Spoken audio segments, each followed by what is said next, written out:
Assalamualaikum warahmatullahi wabarakatuh.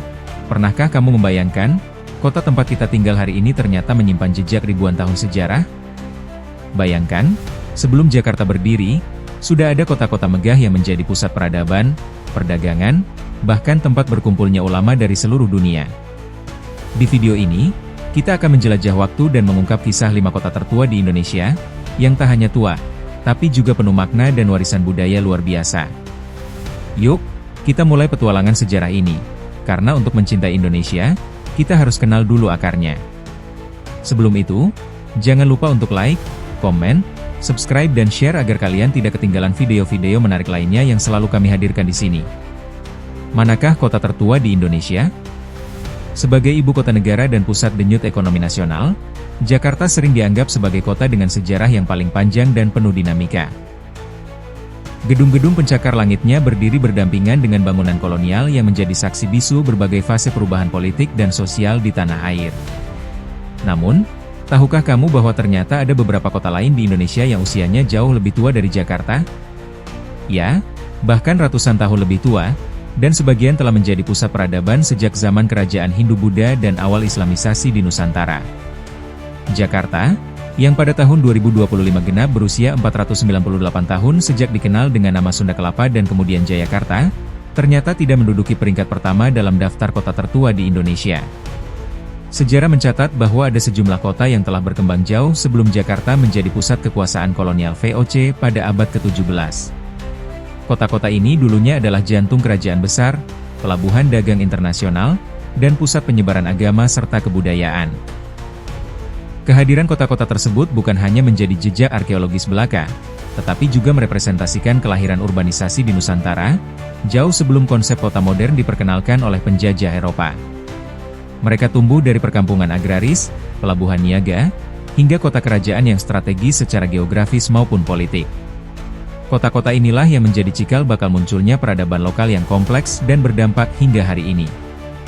Menurut data dari Badan Pusat Statistik, BPS, tahun 2024, Indonesia kini memiliki 38 provinsi, dengan 416 kabupaten dan 98 kota. Di antara ratusan kota tersebut, hanya beberapa yang bisa menyandang gelar sebagai kota tertua berdasarkan catatan arkeologi dan dokumen sejarah. Banyak dari kota tua ini telah eksis sejak abad ke-7 hingga ke-13 Masehi, sebuah masa ketika dunia barat masih tenggelam dalam abad pertengahan, sementara Asia Tenggara telah menjadi kawasan dinamis dengan jaringan perdagangan maritim yang luas. Dalam kajian sejarah urbanisasi, kota-kota tua Indonesia ini memainkan peran penting dalam jalur rempah-rempah, pertukaran budaya, hingga penyebaran ilmu pengetahuan. Mereka menjadi pusat dari kerajaan-kerajaan besar yang berperan membentuk identitas Nusantara sebelum masa penjajahan. Kini, sisa-sisa kejayaan masa lalu itu masih dapat dirasakan lewat situs arkeologis, bangunan tua, dan tradisi masyarakat yang tetap hidup hingga generasi sekarang. Berikut 5 kota tertua di Indonesia yang layak mendapat perhatian lebih dalam pembelajaran sejarah bangsa. Di urutan pertama, Kota Palembang dengan usia 1341 tahun. Jika kita membuka kembali halaman demi halaman sejarah kuno Nusantara, nama Palembang muncul sebagai salah satu kota yang paling awal tercatat dalam literatur sejarah. Dalam buku Asal-usul Kota-kota di Indonesia Tempo Dulu karya Zainuddin HM, dan diperkuat oleh laman resmi pemerintah Kota Palembang, disebutkan bahwa kota ini merupakan kota tertua di Indonesia. Usianya yang telah mencapai 1341 tahun membuatnya lebih tua dari kota-kota besar lain seperti Yogyakarta, Surabaya, atau bahkan Ternate dan Makassar. Penetapan usia kota Palembang didasarkan pada temuan prasasti Kedukan Bukit, sebuah prasasti batu yang ditemukan di Bukit Siguntang, Palembang bagian barat. Prasasti ini berangkat tahun 16 Juni 682 Masehi dan mencatat bahwa Dapunta Hyang Srijayanasa, penguasa awal kerajaan Sriwijaya, mendirikan Wanua, atau pemukiman yang menjadi awal mula berdirinya kota. Sriwijaya sendiri merupakan kerajaan maritim besar yang menguasai jalur perdagangan antara India dan Tiongkok, dan menjadi pusat penyebaran agama Buddha Mahayana di Asia Tenggara. Dari perspektif geopolitik maritim, letak Palembang yang dikelilingi oleh perairan seperti Sungai Musi, rawa-rawa, dan daerah tergenang, membuat kota ini ideal sebagai pusat perdagangan dan pertahanan. Namun, kondisi geografis inilah pula yang memengaruhi penamaan kota tersebut. Dalam bahasa Melayu, awalan pa atau p digunakan sebagai penunjuk tempat, sedangkan kata lembang atau lembeng berarti dataran rendah atau daerah yang sering tergenang air. Maka, kata Palembang secara harfiah bisa diartikan sebagai tempat yang digenangi air. Data dari tahun 1990 mencatat bahwa sekitar 52,24% wilayah tanah di Palembang masih berupa genangan atau wilayah basah. Ini tidak hanya relevan dalam memahami asal-usul toponimi kota, tetapi juga menjadi dasar penting dalam pengelolaan tata ruang kota modern yang menghadapi tantangan perubahan iklim dan naiknya permukaan air laut. Secara budaya, Palembang menyimpan warisan Sriwijaya dalam berbagai bentuk, dari arsitektur rumah limas, kain songket yang mewah, hingga sistem sosial masyarakat yang syarat nilai adat dan kehormatan. Bahkan, jejak hubungan Palembang dengan Tiongkok, India, dan kerajaan-kerajaan lain di Asia Tenggara masih dapat ditemukan dalam artefak yang kini disimpan di berbagai museum sejarah. Dari sebuah pemukiman kerajaan abad ke-7, kini Palembang telah tumbuh menjadi kota metropolitan yang memainkan peran penting dalam perekonomian Sumatera Selatan. Namun jejak sejarahnya yang begitu panjang mengajarkan kita bahwa kota bukan hanya soal gedung dan jalan raya, tetapi tentang jiwa peradaban yang diwariskan lintas generasi. Di urutan kedua, Kota Salatiga dengan usia 1274 tahun. Di tengah hamparan pegunungan dan udara sejuk khas dataran tinggi Jawa Tengah, berdirilah kota yang diam-diam menyimpan kisah masa lalu yang sangat tua, Salatiga. Tidak banyak yang menyangka bahwa kota yang kini dikenal sebagai salah satu kota pelajar dan pusat pendidikan ini, ternyata merupakan kota tertua di Pulau Jawa berdasarkan bukti sejarah yang sahih. Usianya telah mencapai 1274 tahun, jauh melampaui usia banyak kota modern lainnya di Indonesia. Jejak sejarah Salatiga tertulis jelas dalam sebuah prasasti kuno yang dikenal dengan nama Prasasti Plumpungan, ditemukan di Duku Plumpungan, Kelurahan Kauman Kidul, Kecamatan Sidorejo. Prasasti ini dipahat di atas batu andesit besar dan ditulis menggunakan aksara dan bahasa Jawa kuno, menunjukkan bahwa wilayah ini telah dikenal dan diakui oleh otoritas kerajaan sejak abad ke-8 Masehi.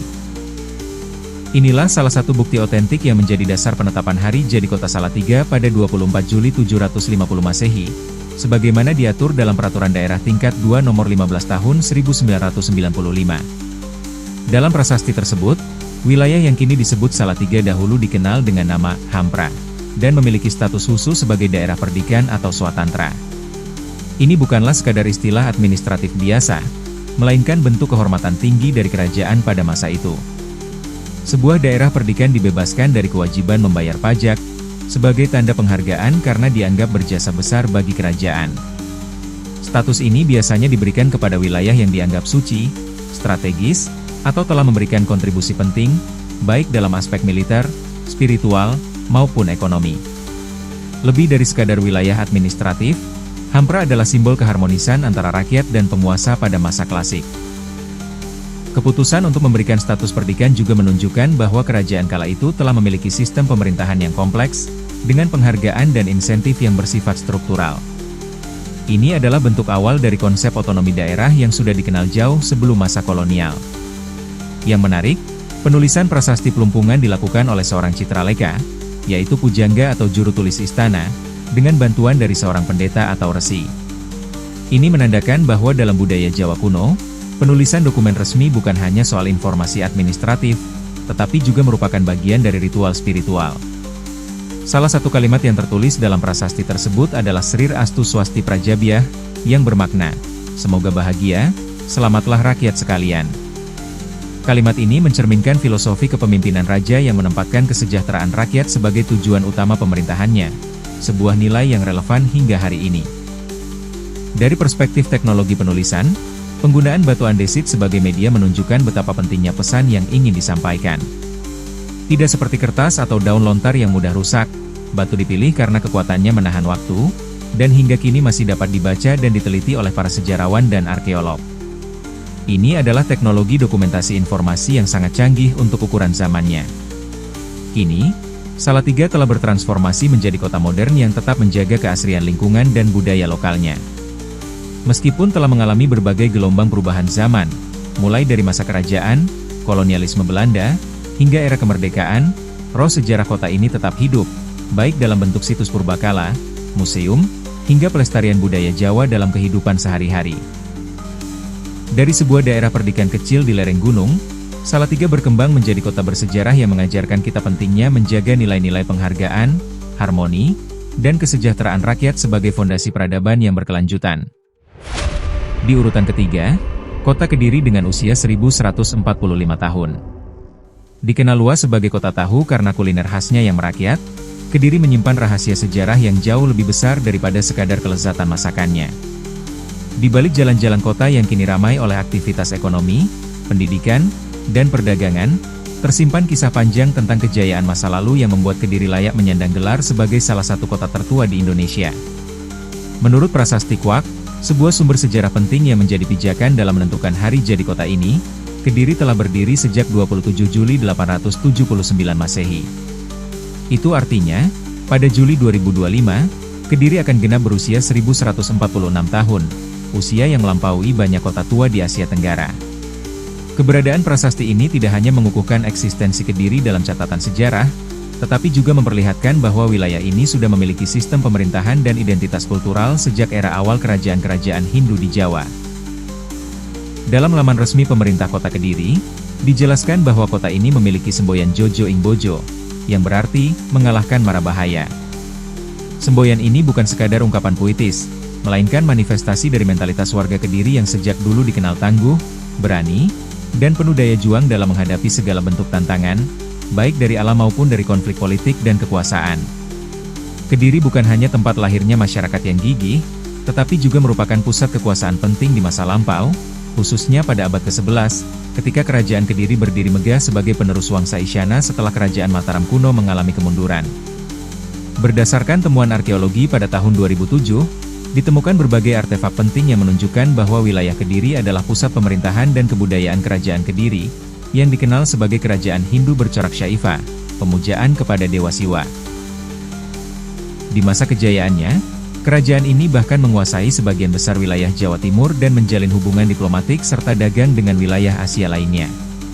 Salah satu peninggalan penting dari era ini adalah karya sastra besar, seperti Kakawin Baratayuda, yang disusun oleh Pujangga Empu Sedah dan Empu Panuluh di bawah naungan Raja Jayabaya, seorang raja yang hingga kini dikenal dengan ramalan-ramalannya. Ini menunjukkan bahwa Kediri tidak hanya unggul secara militer dan ekonomi, tetapi juga menjadi pusat intelektual dan literasi pada masanya. Transformasi Kediri menjadi kota modern dimulai saat Belanda secara administratif membentuk Gemeente Kediri pada 1 April 1906, sebagaimana tercantum dalam Staatsblad nomor 148. Gemeente adalah sistem pemerintahan kota ala kolonial yang menandai dimulainya pembentukan infrastruktur perkotaan seperti balai kota, sistem transportasi, dan pengaturan pasar. Sejak saat itu, Kediri mulai memasuki babak baru dalam sejarahnya sebagai pusat pemerintahan kolonial, yang kelak menjadi fondasi pembentukan kota otonom di masa kemerdekaan.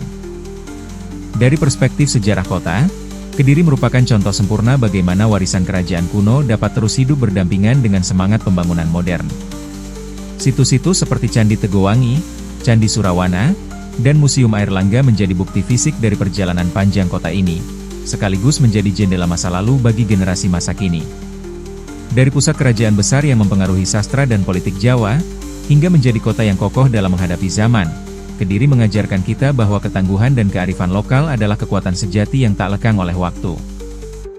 Di urutan keempat, Kota Magelang dengan usia 1117 tahun. Di balik ketenangan lanskap pegunungan dan keindahan Candi Borobudur yang begitu melegenda, Kota Magelang menyimpan kisah panjang yang jarang diketahui publik. Kota ini bukan hanya sekadar jalur persinggahan antara Yogyakarta dan Semarang, tapi merupakan salah satu kota tertua di Pulau Jawa, dengan usia mencapai 1117 tahun sejak didirikan pada 11 April 907 Masehi. Penetapan hari jadi Magelang didasarkan pada sumber sejarah yang kuat dan telah dikukuhkan secara resmi melalui Peraturan Daerah Kota Magelang Nomor 6 Tahun 1989. Namun, nilai sejarah Magelang tidak hanya berhenti pada tanggal lahir administratif. Kota ini dulunya adalah Desa Perdikan Mantiasih, yang kini dikenal sebagai Kampung Meteseh, terletak di Kelurahan Magelang. Nama, Mantiasih, sendiri berasal dari bahasa Jawa kuno yang berarti, beriman dalam cinta kasih. Sebuah filosofi luhur yang mencerminkan karakter masyarakatnya sejak dahulu.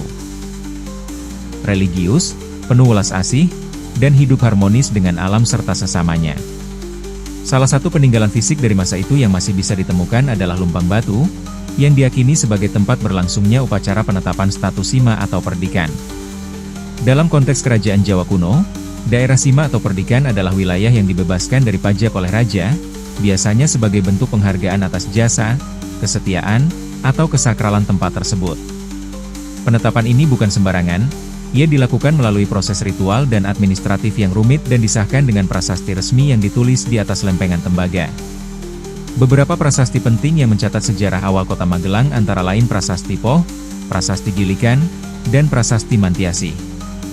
Ketiganya merupakan peninggalan dari masa pemerintahan Raja Rake Watukura Dyah Balitung tahun 898 hingga 910 Masehi, salah satu penguasa terkenal dari era Mataram Hindu. Raja Balitung dikenal sebagai raja yang sangat aktif dalam mengatur sistem administrasi wilayah dan memperkuat kekuasaan melalui jaringan desa perdikan. Dalam isi prasasti tersebut, nama Desa Mantiasi dan Desa Gelanggelang tercantum sebagai wilayah resmi kerajaan. Seiring waktu, Mantiasi berkembang menjadi Meteseh, sedangkan Gelanggelang mengalami transformasi fonetik dan administratif menjadi Magelang yang kita kenal sekarang.